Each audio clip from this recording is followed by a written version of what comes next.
don't let that karma further turn into physical or verbal.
And then when your mind becomes wild and unruly, all over the place, or filled with mockery, like you want to mock, you want to put down someone, you want to make fun of them with a negative motivation.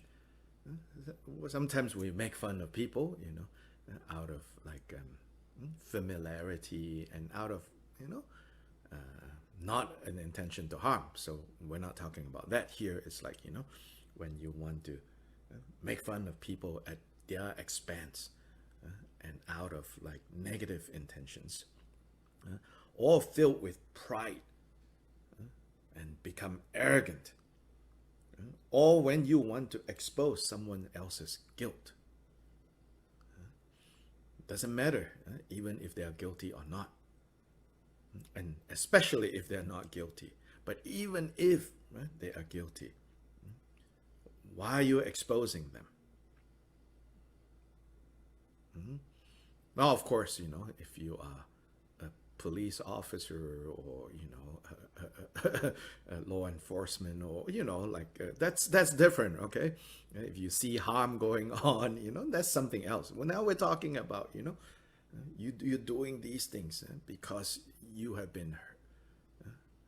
become upset, you're unhappy, and so out of attachment aversion, you're going to do these things, and then to bring up all dissensions, to dig up all unhappy things, especially like to instigate others. It's talking about that again. So again, like, don't misapply and say, oh, you should just ignore what has happened in the past and then you suppress. It's also not talking about this. This is talking about, if there are two people, they have some old unhappiness, and then you out of spite or out of like jealousy or out of whatever, you bring that up to make them fight again. Or to act deceitfully, and especially deceitfully of the kind that is to advantage yourself and to disadvantage others. So these are all kinds of things that, we kind of habitually would do, even without thinking twice. And so much of these things bring harm to ourselves, bring harm to others. Shantideva says, like a log, you should remain still, unmoving. Don't do it. Don't act.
Or, we act in such a way to fish for praise, to try to bait people into praising us.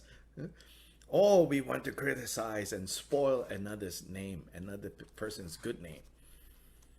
Use harsh language, hurtful language, sparring for a fight, wanting to start a fight.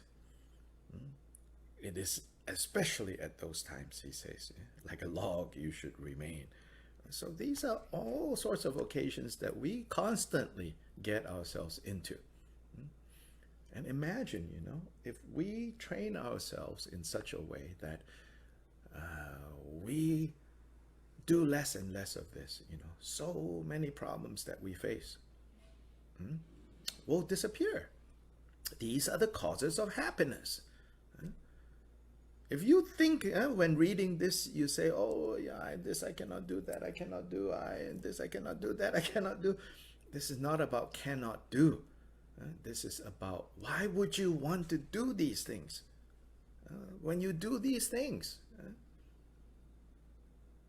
you invite troubles into your life. So why?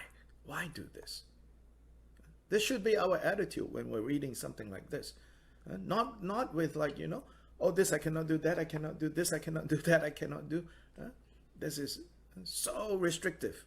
No, this is about, Buddha, Shantideva pointing out, like, why? Why do you want to do these things when all they bring in the end is more troubles? So when we see this, when we remember, most of the time we see this, but we don't remember. So that is the part about remembering this, being mindful of this, remembering what the Buddha taught, what we should adopt and what we should discard, and then applying them when the situations arise. When we do that, then we have the causes of happiness. we abandon the causes of suffering.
He says, when you yearn for wealth, attention, fame, a circle of retainers serving you, and when you look for honors, recognition, it is then like that a log you should remain. Verse 51. Yearning for wealth, attention, and fame. Wanting, servants to serve you. Looking for honors, looking for recognition. These things, right? Quite naturally, we want them.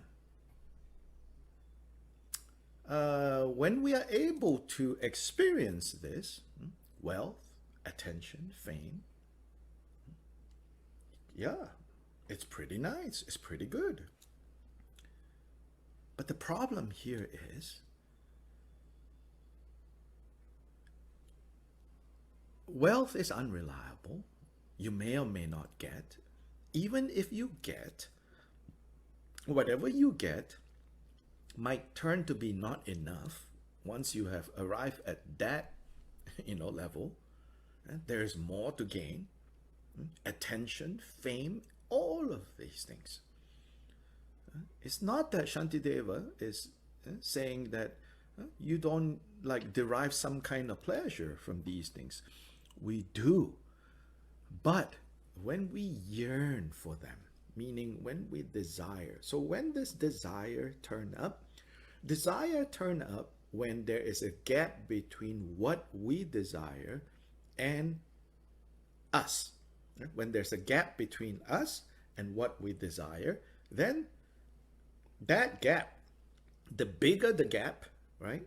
The distance between me and what I desire, the bigger that gap, the bigger the suffering. So it's the yearning, it's the desiring, and not being able to fulfill that desire causes suffering. So Shantideva says, during those times, stop. Don't keep encouraging your yearning, your desiring.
And when you are inclined to overlook another's need in order to fulfill your own,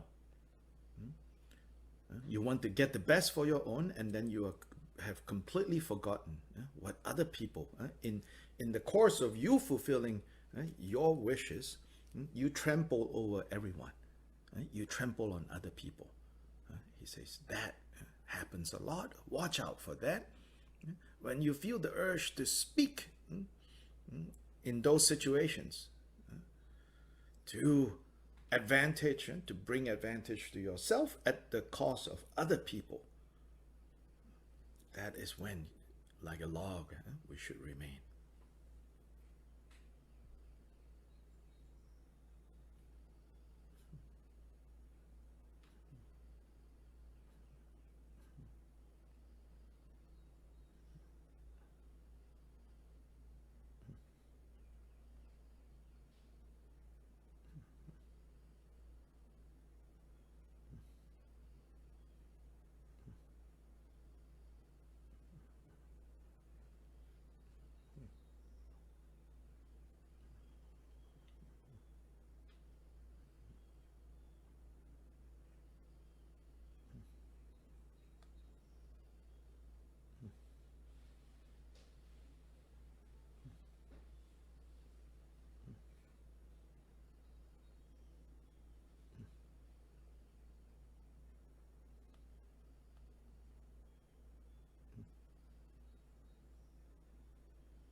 Impatience, indolence, kind of like feeling no energy, lazy, faint-heartedness, like, oh no, I cannot, overwhelmed by the situation.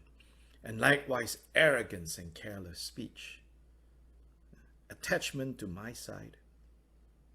When these arise, like a log, you should remain. That's verse 53.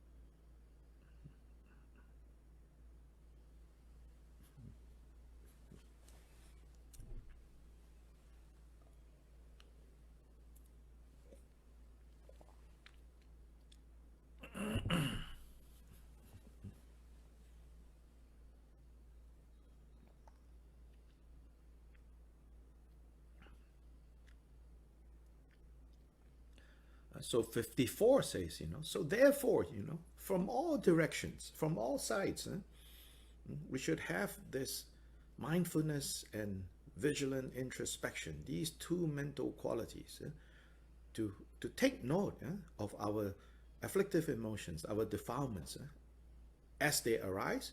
And when these kleshas arise, these afflictive emotions, and how they then kick us off on a course of pointless actions, pointless efforts, useless efforts, driven by our kleshas. We often engage in pointless, useless, and even harmful efforts. Notice that. Pay attention to that. So it says, when we are able to do that, this is what the Bodhisattva path is all about. So for heroes on this Bodhisattva path, they will seize firmly such faults and apply the remedies.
Let's see if there are any questions and or comments. Anything you want to share? Anything you want to ask?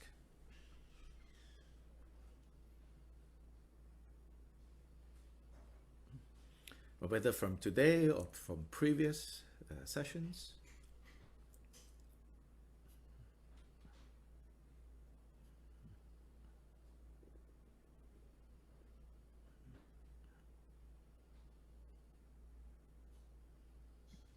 Hi, Dr. Lai. A question about relating this to so in DDIS last Wednesday, if I cannot say it exactly, but you explained us that when one remedy to deal with desire, neither rejected or indulged in it, like say, let it exhaust this mind state by itself. So my question is this has something to do with is being like a log when? Yes. Good. Thank you for that question. Yes. So Rene is referring to our Wednesday night group where we were talking about desire, what to do when that arises. So here, when it says, so linking this to, Shantideva says, remain like a log. So it's also important to understand, not like a log as in a log has no awareness. The emphasis of the log here is don't act out your afflictive emotions. Don't act out, right? So first step here. So here, primarily here, Shantideva is talking about restraint. Don't. If you feel like you want to say something out of spite, if you want to say something out of anger, or if you want to act out of attachment and desire, don't. He says stop, right? So then, also important to say, not just stop and don't do, and like a log with no awareness, but have awareness, recognize this is what's going on, and stay with it, as in watch it. And it will exhaust itself. It will exhaust itself if we don't feed it. In more advanced practice, meaning like when advanced, not necessarily, I have reached this level, but rather advanced in the sense of if you are able to look even more, zoom in even more, then we will see that with our kleshas, when they arise, there are two ways of feeding them. One way of feeding them is giving in. Then we get dragged around by it. So mostly that is what's happening now for us. So Buddha taught restraint. Like here, Shantideva says, stop, restrain, stop. Now when we restrain and stop, we're not completely done yet from that klesha. Because on a more subtle level, we are still feeding that klesha. Then the next step beyond stop, restrain, is to not even try to push it away. Because even on a more subtle level, trying to push it away is a way of feeding it. But instead, now, the next step, apply insight or understanding into that particular klesha. At that point, we can watch it exhaust itself.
I have to say that this instruction about don't feed it and don't try to stop it, right,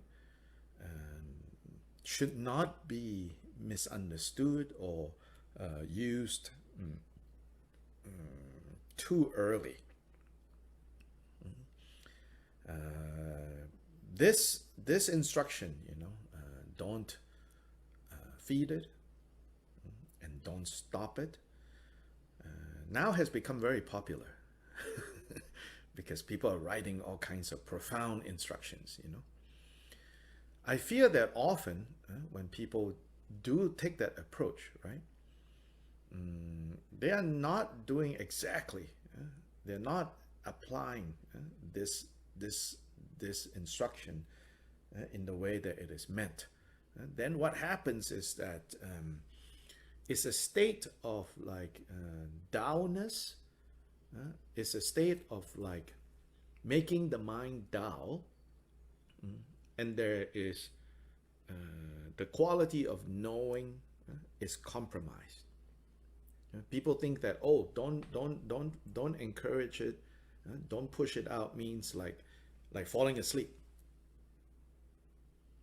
Then hopefully when you wake up, it will be gone. With regards to anger, with regards to the afflictive emotions. Then even more dangerous are like expressions like, take it into your path, Of course, Buddha taught that, but do we really know what it means, So some people say, oh, take it as your path. Then that danger is a danger of feeding it without even realizing that you're feeding it. And you think, oh, I take it onto my path. Then the danger of misapplying, don't accept or reject it. Sometimes that's how it's phrased. Don't accept or reject it. Then that often, the danger there is kind of the mind becoming unclear. Neither of these is a proper kind of understanding of those instructions. So the best is first to stop, restrain, and say, no, don't do it. Don't feed it. Mostly develop that first. When our muscles, so to say, our habit muscles, when we have habitualized the muscle of being able to restrain ourselves whenever we are going to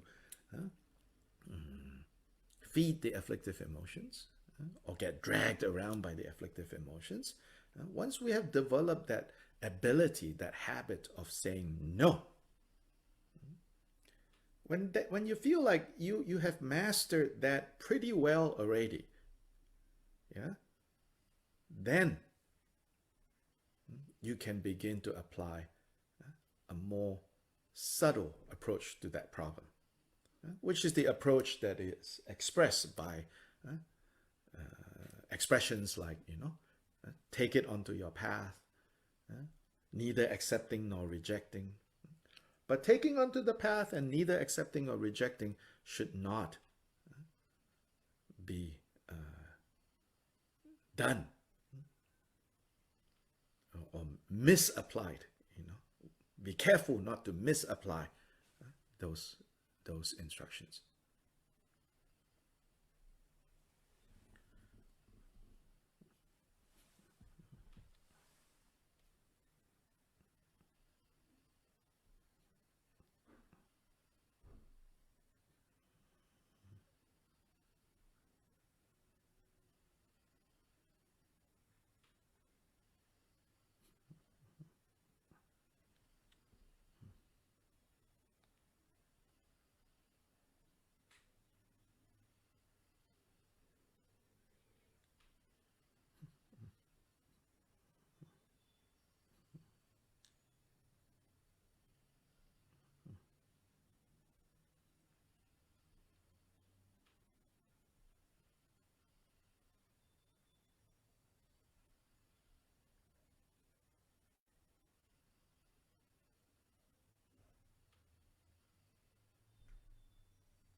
Other questions or comments?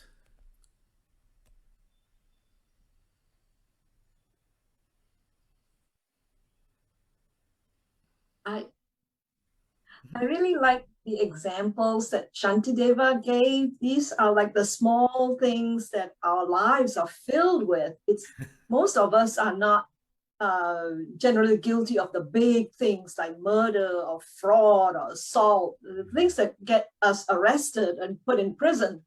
We are guilty of a lot of these small things, mindlessly twirling the hair, doodling on the page, shooting off our mouth, just doing, these things that we don't even think about. It's just the stuff of life for Yes. at least for me. Yes. And so we don't even stop to think how they can be harmful, how pernicious they are, and how they could fill our lives, and we don't even realize it. Yes. So that was just my little comment. Right. Absolutely. Absolutely.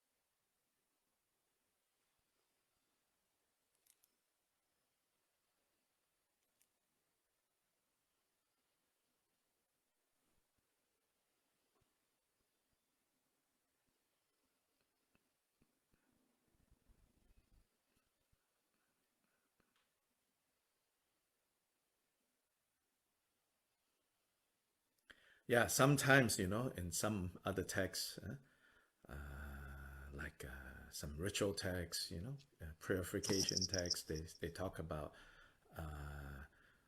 having injured Buddhas, having killed arhats, and killed your father, killed your mother, and you're like, well, maybe.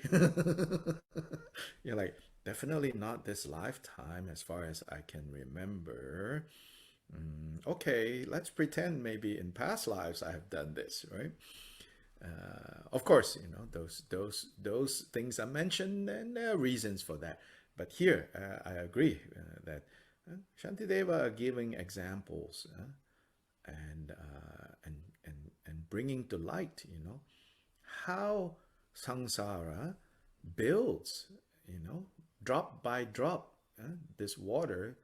And because it is drop by drop, because they are so subtle, the next thing you know, you have an ocean. And so it's from these small, seemingly insignificant patterns, habits that we cultivate, that then, the bigger problems come from here.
Buenos días. ¿Podría preguntarle algo al doctor Lee, por favor?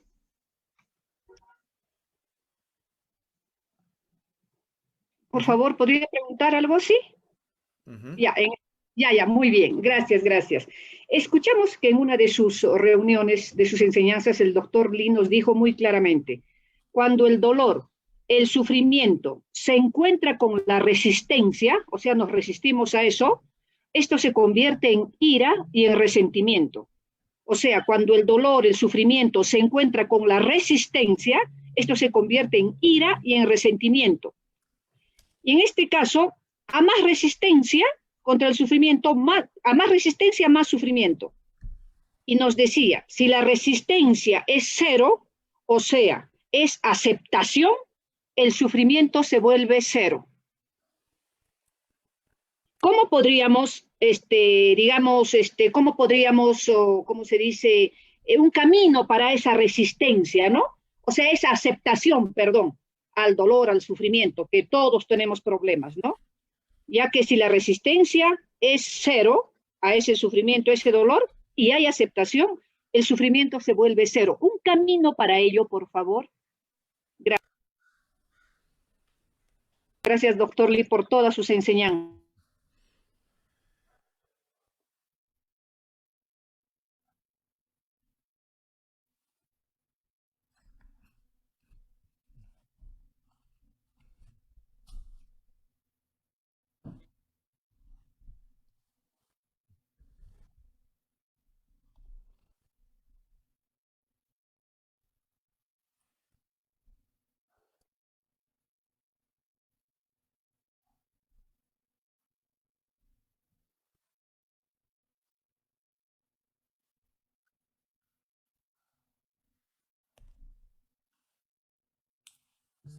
Mm-hmm.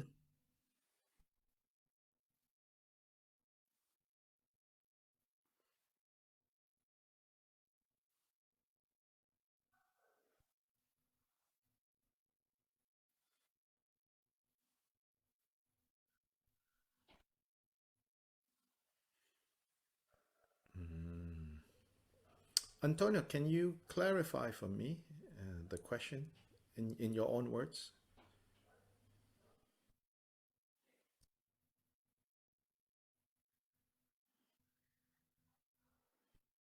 Yes, yes, yes, yes, yes, yes. Ah, okay. So let me try to contextualize for others. So the question pertains to an earlier, at one point when I was in Peru, I talked about a formula that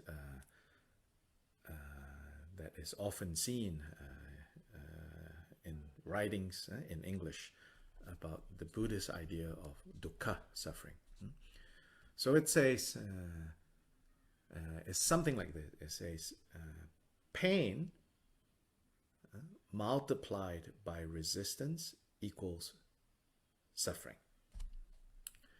So in this formula, it's trying to distinguish between pain and suffering. Yeah? In fact, yesterday, I was driving and I saw this fancy sports car with a very loud color, bright, loud color. I forgot already what color it was. It may be like purple or green or something like that. But at the back, you know, not just a bumper sticker. This person has like basically painted professionally on the back of his fancy sports car, Dharma. Basically Dharma. Basically this point, it says life is painful, suffering is optional. I was like, oh yeah, okay. So it's basically saying, you know, pain, whether physical, mental, emotional pain, it will turn up. When those things turn up and we resist them, meaning, here resistance mean, so what does resistance mean? Resistance here doesn't mean restrain, like Shantideva say restrain, right? Shantideva's restraint is not the same as this resistance, in case that's, let me clarify. Shantideva's restraint is a good one. In a way, you could say Shantideva's recommendation that you resist temptation, you resist being hooked, you resist being pulled around by your afflictive emotions. That's good resistance, or that's good restraint. In the formula, pain minus resistance equals suffering. in this equation, then it's different. Here is talking about when pain or difficult situations have arisen in our lives, and then we resist, meaning we cannot accept, we become even more upset, we become disappointed, or we start blaming others, or even blaming ourselves, all these things. That's what this formula means when it says resistance. Meaning we cannot accept what is. And we keep thinking, oh, I would rather it be this way, I would rather it be that way. Why can't it be like this? Why can't it be like that? This is so unfair. This is so terrible. This is this is that. That is the resistance we're talking about here. So here in this formula, this resistance is saying you can reduce this resistance to zero. How do you reduce it to zero? By various methods that the Buddha gave. There are so many different methods. There are so many different ways. So here even Shantideva says, he says, examine thus yourself on verse 54. Examine from every side, from all the different perspectives. Look at the pointlessness of doing certain things, the ridiculousness of behaving in a certain way, the harmfulness of giving in to these afflictive emotions. Look at it from all different sides and see the faults of the situation and let go.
Verse 55 to 58, we will begin that on Tuesday. There, in Khenpo Kunpel's commentary on these 4 verses, he uses this list of 9 factors that are productive of virtue. So we will look at that on Tuesday, 55 to 58. So anyway, this whole section from 34 up to 58, this whole section, you can think of it as explaining one of the 3 kind of parts of Bodhisattva discipline. That means, as a Bodhisattva, what are the 3 disciplines that we should adhere to? The first one is giving up negativity. So this whole section up till 58 is about giving up negativity. The next section is about increasing virtue. And the third section is about benefiting beings, as in the third discipline. So these are said to be the 3 disciplines specific to Bodhisattva training. Giving up negativity, increasing virtue, benefiting beings.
So we will end today here, but let me give you some dates that we won't have class. Sometimes I forget until the last minute, like, oh, no class. So 21st, we will not have class. This month, on the 21st, we will not have class. That weekend, I am doing a retreat with Tibet House in Guatemala. Of course, it's a Zoom, done on Zoom. And that weekend, that retreat is a retreat on the practice of Namgyalma or Ushnisha Vijaya. So it's a practice retreat. There will be some basic instructions about the sadhana, but mostly it's a practice of chanting the long dharani of Ushnisha Vijaya. Some of you might not know what this is. Don't worry about it. But if you are interested in joining that retreat, maybe someone can put in the chat information on how to join that retreat. Probably people in Asia a little bit hard to join because the time is the opposite and be in the middle of the night. But if you're in the Western Hemisphere, if you're interested, you could join that. Of course, you have to register with the Tibet House Guatemala, and every center, right, has their own way of doing registration and all of that. So you have to look at how, what are the steps that you have to do to register for that. So on the 21st, we will not have class.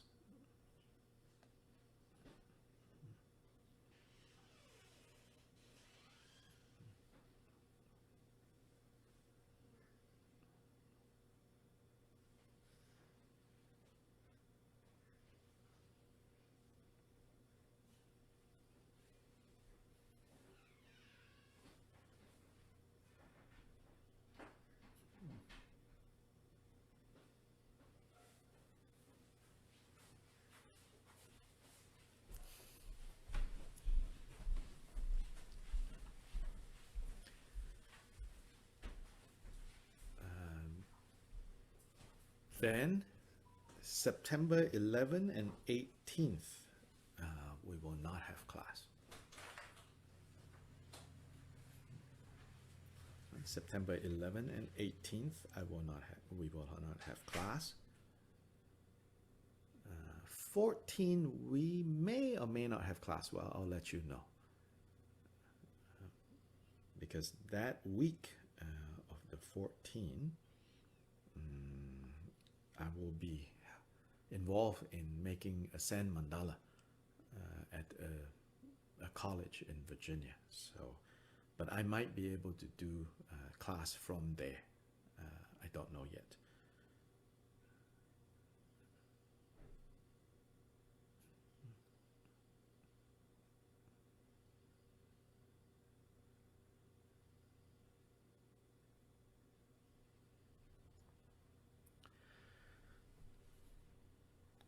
Then just to plant some seeds, maybe in October we might be able to do a weekend program retreat on the Bodhicitta practice.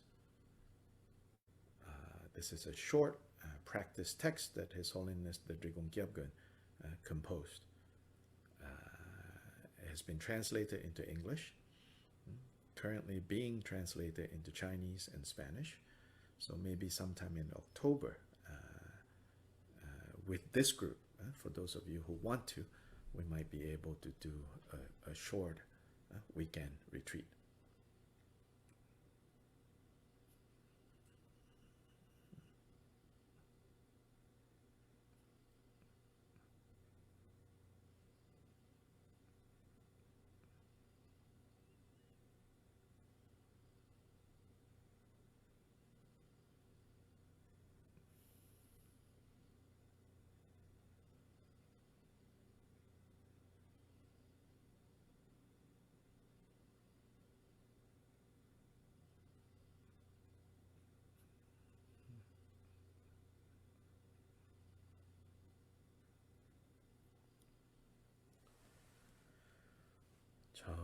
Chanju sem chorim punje ma ge ba nam ge gyuche ge ba nyam ba me ba yang go ne gong du be war sho.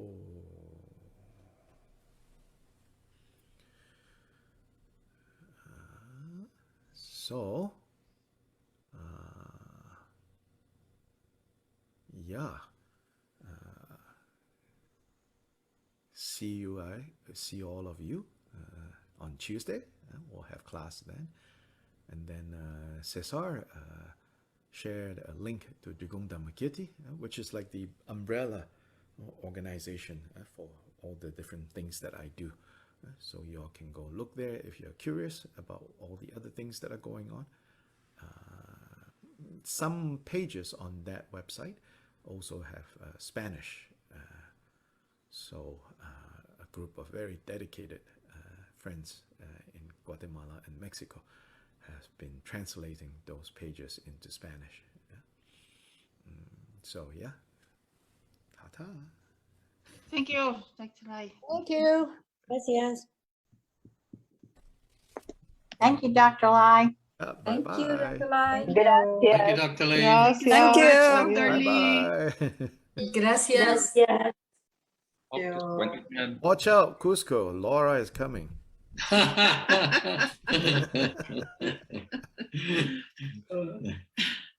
There's still time to run away. We've already got made the plan of action, Dr. Oh, Lee. okay, good. There are lots of So tunnels much. for escape, so Inca tunnels.